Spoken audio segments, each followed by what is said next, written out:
नमस्कार, आप देख रहे हैं न्यूज 18 स्पेशल। मैं हूं आपके साथ रुचिका राज। बिहार में शीत लहर और पछुआ हवा ने लोगों को घरों में कैद कर दिया है।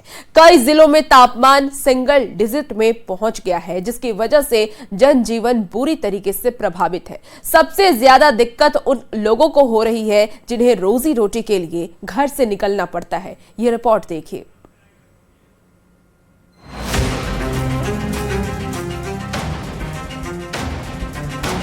पूरा बिहार इस वक्त शीत लहर की चपेट में है। पछुआ हवा ने कनकनी बढ़ा दी है। ठंड हवा के थपेड़ों ने लोगों को घरों में कैद कर दिया है, जिसकी वजह से आम जनजीवन काफी प्रभावित हो गया है। कुछ ऐसा ही हाल लखीसराय में है, जहां ठंड से लोगों का हाल बेहाल है। पछुआ हवा ने कनकनी बढ़ा दी है, जिससे आम जनजीवन पूरी तरह से प्रभावित है।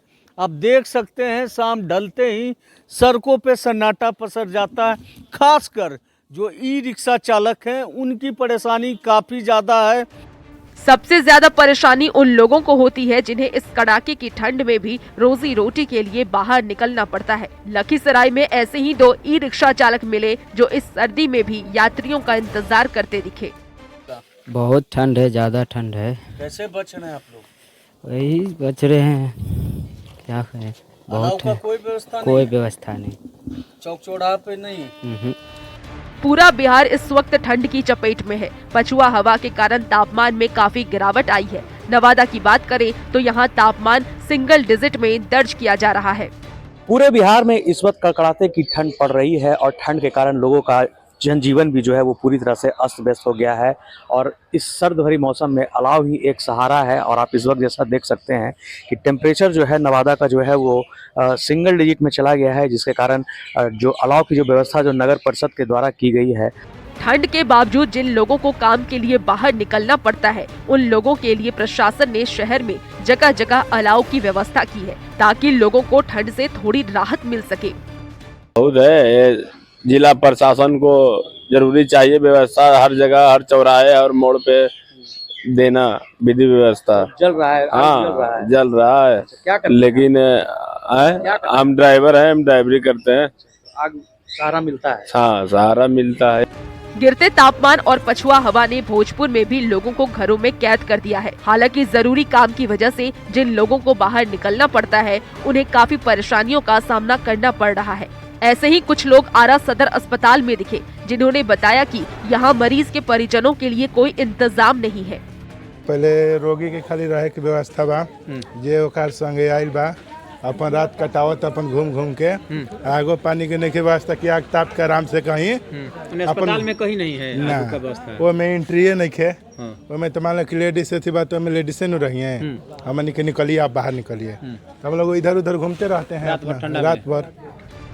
आरा सदर अस्पताल में आए ज्यादातर लोगों ने ये बताया कि यहाँ अलाव की कोई व्यवस्था नहीं की गई है, जिससे उन्हें रात बिताने में काफी तकलीफ हो रही है। बिल्कुल दावे जो है नगर निगम के कितने सही है, आप तस्वीरों के माध्यम से लोग जो बता रहे थे वो आप सुन रहे थे। और किस तरह से देखिए, ये सदर अस्पताल का कैंपस है और यहाँ भी सन्नाटा पसरा हुआ है। जो रोगी और उसके परिवार के लोग हैं, यहाँ इलाज के लिए दूर दूर से पहुँचे हुए हैं, फिर भी अलाव के इंतजाम नहीं।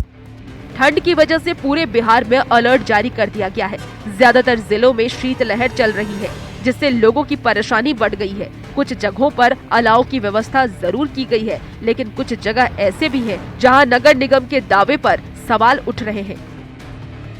न्यूज 18 के लिए लखीसराय से राकेश कुमार, नवादा से अनिल विशाल और आरा से चंदन कुमार की रिपोर्ट। राजधानी पटना समेत समूचा बिहार इन दिनों घने कोहरे के चपेट में है।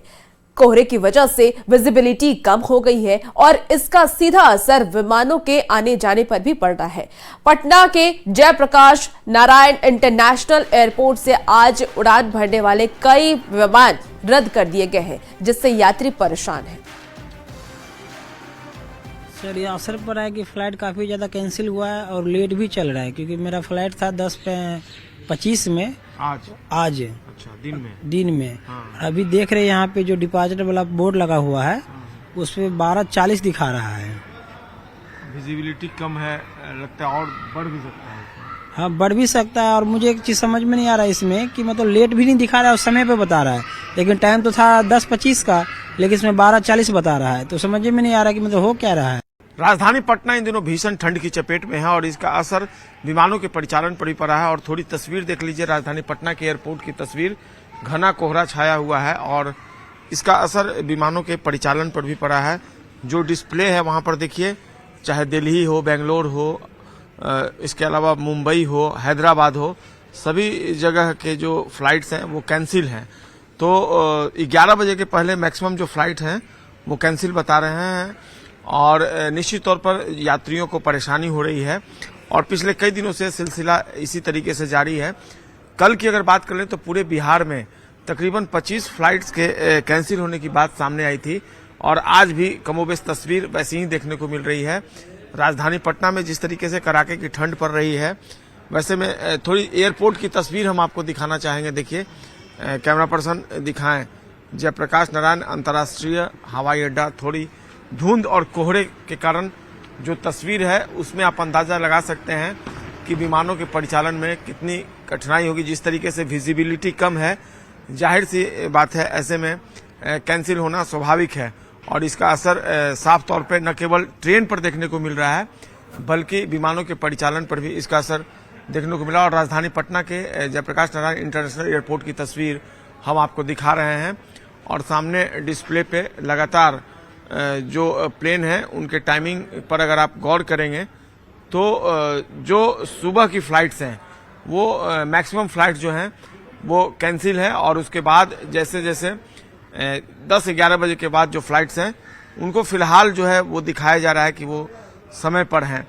8 देखिए सुबह की जितनी भी फ्लाइट्स हैं उसको फिलहाल तो दिखाया जा रहा है, लेकिन जाहिर सी बात है अगर विजिबिलिटी कम रही, घना कोहरा इसी तरीके से छाया रहा तो ऐसे में विमानों के परिचालन की संभावना कम ही दिखती है। देखना होगा, दिन बेहतर होता है और अगर विजिबिलिटी सुधरती है तो बाद में फ्लाइट्स का परिचालन शुरू हो पाता है या फिर इसी तरीके से जो विमान फिलहाल सुबह में कैंसिल हैं, बाद के विमान भी इसी तरीके से कैंसिल कर दिए जाएंगे। कैमरा पर्सन अजय दुबे के साथ संजय कुमार, न्यूज 18 पटना। छपरा में भी ठंड का प्रकोप थमने का नाम नहीं ले रहा। सुबह से ही यहां घना कोहरा छाया हुआ है, कनकनी से लोग परेशान हैं और ठंड से बचने के लिए सुबह सुबह चाय की दुकानों पर चाय की चुस्की लेते दिख रहे हैं। भी कड़ाके की ठंड पड़ रही है। हालात यह है कि सुबह से ही सड़कों पर घना कोहरा छाया हुआ है। ये जो नज़ारा है आप देख सकते हैं कि किस तरह के हालात बने हुए हैं। बिल्कुल ऐसा लग रहा है कि बर्फबारी हो रहा है और लोग इस हालात में कहीं ना कहीं ठंड से बचने की कोशिश करते दिख रहे हैं और चाय की दुकानों पर लोगों की अच्छी खासी भीड़ देखी जा रही है। आप देख सकते हैं कि यहाँ जो चाय की दुकान है, यहाँ पे बड़ी संख्या में लोग खड़े हैं जो ठंड से बचने की कोशिश करते दिख रहे हैं। और फिर ठंड जो है पिछले कई दिनों से लोगों को यहाँ परेशान कर रही है और यही कारण है कि आज भी जो सुबह से घर से बाहर निकले तो काफ़ी कोहरा छाया हुआ है।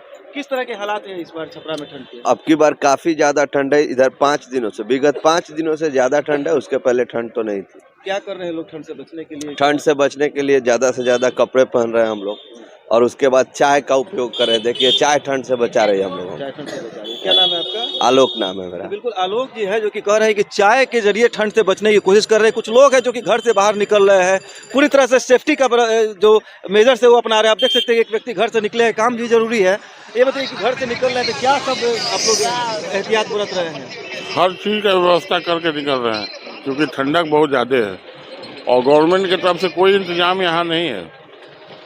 आम आदमी के लिए कुछ व्यवस्था होना चाहिए, यहाँ कुछ नहीं है। यहाँ साफ व्यवस्था चरमरा गई है। चाय की दुकान पर चुस्की लेते दिख रहे हैं और सुबह सुबह की ये चुस्की जो है, ऐसे नज़ारे हर जगह आपको दिख जाएंगे क्योंकि ठंड जो है इस बार प्रचंड है और लोग काफ़ी यहाँ परेशान दिख रहे हैं। संतोष गुप्ता, न्यूज़ 18 छपरा।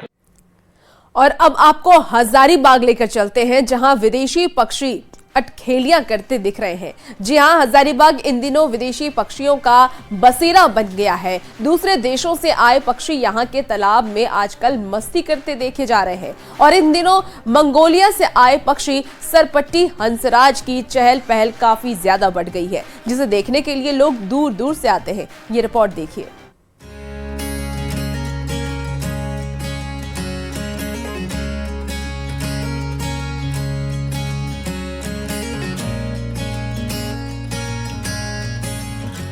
प्राकृतिक सुंदरता के लिए मशहूर झारखंड का हजारीबाग न सिर्फ सैलानियों के लिए पसंदीदा जगह है, बल्कि ये जगह पक्षियों के लिए भी काफी पसंदीदा स्थान है।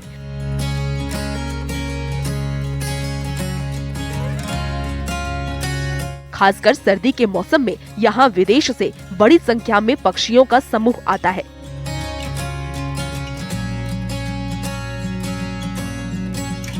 हजारीबाग के छड़वा डैम में इस बार भी सरपट्टी राजहंस पक्षी का एक छोटा समूह आ गया है। इन दिनों जो है हजारीबाग के विभिन्न छोटे एवं बड़े जलाशयों में राजहंस देखे जा रहे हैं। राजहंस दरअसल अगर राजहंस की अगर हम बात कर ले तो यह जो है यह भारत की पक्षी नहीं है, यह बल्कि जो है मंगोलिया से पक्षी आते हैं। अगर पूरे विश्व में की बात कर ले तो सबसे ऊंचाई पर जो है उड़कर आने वाले पक्षियों में से यह तीसरा स्थान रखता है। राजहंस पक्षियों का ये समूह मंगोलिया से आया है। 3000 किलोमीटर से ज्यादा दूरी तय करके ये पक्षी हजारीबाग पहुँचे हैं।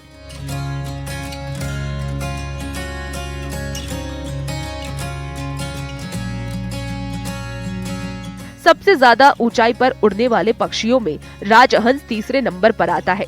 राजहंस कितनी ऊंचाई पर उड़ान भर सकते हैं, इसका अंदाजा इसी से आप लगा सकते हैं कि हिमालय के ऊपर से उड़ान भर के भारत पहुंचते हैं। अभी जो मुख्य रूप से दिख रहा है वो सरपट्टी राजहंस यानी कि बार हेडेड गूज दिख रहा है और ये काफी ऊंचाई पर उड़ने वाले पक्षी हैं। हिमालय के ऊपर से उड़ के चला आता है और जो हजारीबाग आया हुआ है वो मंगोलिया से आया हुआ है। कन्फर्म सारे पक्षियों के बारे में नहीं बताया जा सकता है कि वो सेंट्रल एशिया से तो आए हैं, लेकिन कौन से देश से आए हैं। लेकिन बार हेडेड गूज के बारे में कन्फर्म है कि ये मंगोलिया से आए हैं। सरपट्टी राजहंस 29,000 फीट की ऊंचाई पर उड़ान भर सकते हैं। हिमालय पार हजारीबाग पहुँचे हैं सरपट्टी राजहंस। मंगोलिया से हजारीबाग पहुंचने में इन पक्षियों को 3 दिन लगता है। सबसे ज्यादा ऊंचा उड़ने वाला पक्षी रफल्स ग्रिफोन वल्चर है जो 37,000 फीट ऊंचा उड़ सकता है। दूसरे नंबर पर सारस है जो 33,000 फीट ऊंचाई पर उड़ सकता है। कि लगभग 3000 किलोमीटर की दूरी है मंगोलिया की, वहां से ये बर्ड हर साल यहाँ पहुंचते हैं। इस साल भी पहुंचे हैं। जितने बड़े जलाशय हैं उसमें वो पहुंच गए हैं। अन्य पक्षियों की तुलना में राजहंस का लंग्स बड़ा होता है, यही उसे ऊंचाई पर उड़ने में मदद करता है।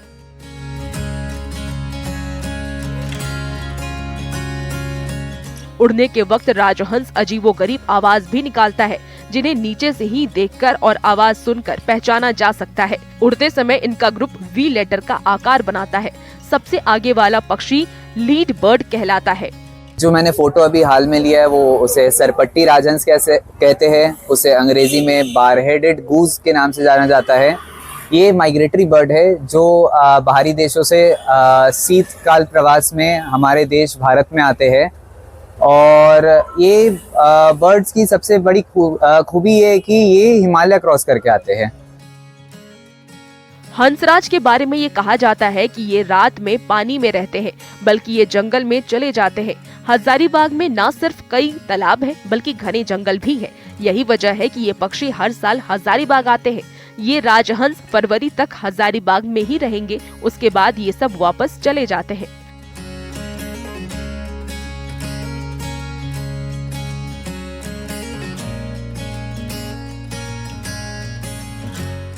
हजारीबाग से न्यूज़ 18 के लिए सुशांत सोनी की रिपोर्ट।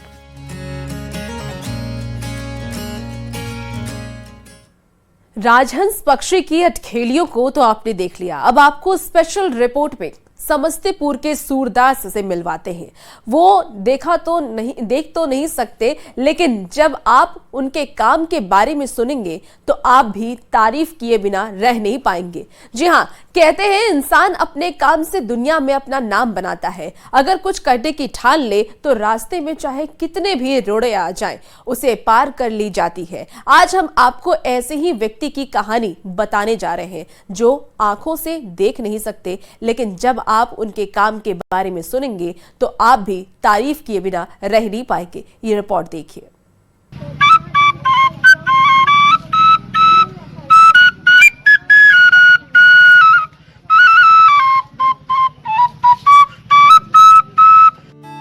समस्तीपुर जिले के पटोरी प्रखंड के दुमदुमा गांव के रहने वाले 35 साल के भुल्लू सहनी जन्म से ही देख नहीं पाते हैं। अपनी इस कमजोरी को इन्होंने कभी अपनी लाचारी नहीं बनने दी।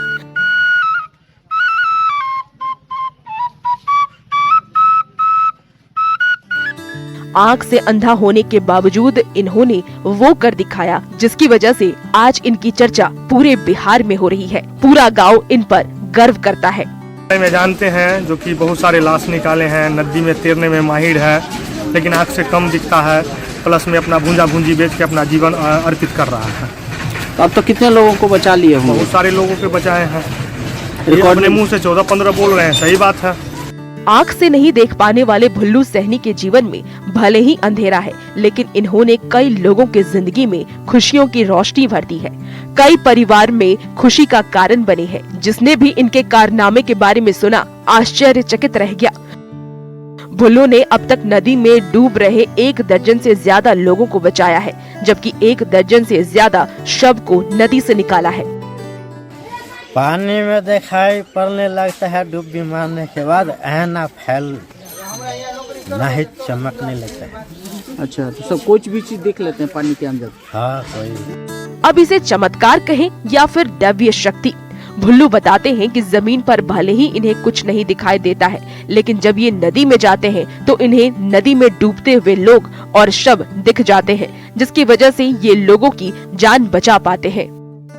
उसके अंदर में डुबकी मारते हुए उसको शरीर चमकने लगता है ना, बस जाते हैं अंदर धा के टंगड़िया बस कड़ी में सटा देते हैं। तो पानी में डुबकी मारते कितना देर अंदर रह सकते हैं? 2 मिनट 3 मिनट।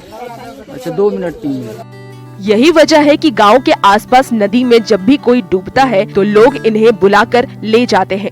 कितने लोगों को बचा लिए होंगे? बहुत सारे लोगों के बचाए हैं। ये अपने मुंह से 14-15 बोल रहे हैं, सही बात है, लेकिन उनसे भी ज्यादा बचाए? हाँ, अधिक बचाए हैं। तो इनको याद है जितना वो बता रहे हैं? जी, मेरे सामने में ही वहाँ पर देखे हैं। 8 साल के बच्चा जब डूब गया तो यही निकाला। बहुत सारे निकाले वाले यहाँ पहुँचे, लेकिन पर नहीं निकाल पाए, ये निकाल दिया।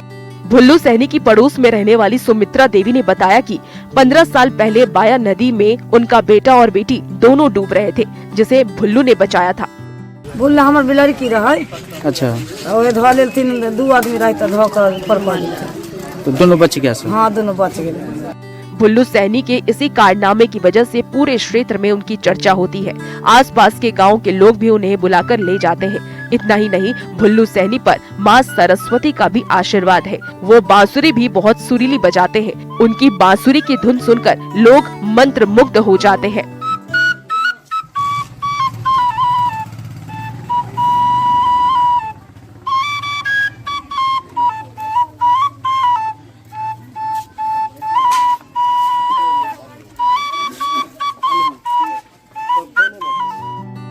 आंख नहीं होने के बावजूद भुल्लू सैनी न सिर्फ दूसरों की मदद करते हैं, बल्कि वो खुद भी किसी के ऊपर निर्भर नहीं है। उन्होंने आंख न होने की अपनी कमजोरी नहीं बनने दी, बल्कि वो गांव में भी झाल मूढ़ी बेचकर अपना जीवन यापन करते हैं।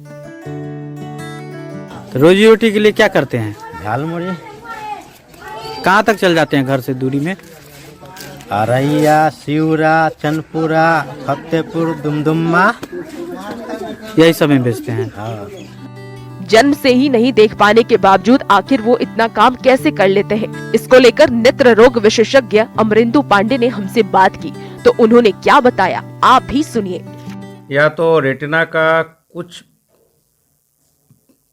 पार्ट जो है सो फंक्शन कर रहा होगा, ब्लड विजन होने के कारण, डीम लाइट होने के कारण पुतली फैल रहा हो, इसके कारण पेरीफेरी से कोई रे अंदर रेटिना पे जा रहा है।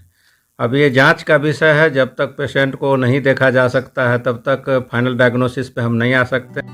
भुल्लू सैनी की चर्चा आज अपने काम की वजह से दूर दूर तक हो रही है।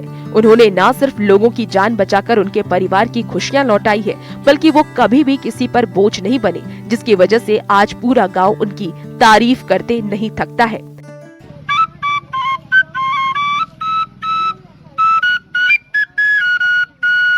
समस्तीपुर से न्यूज़ 18 के लिए मुकेश कुमार की रिपोर्ट।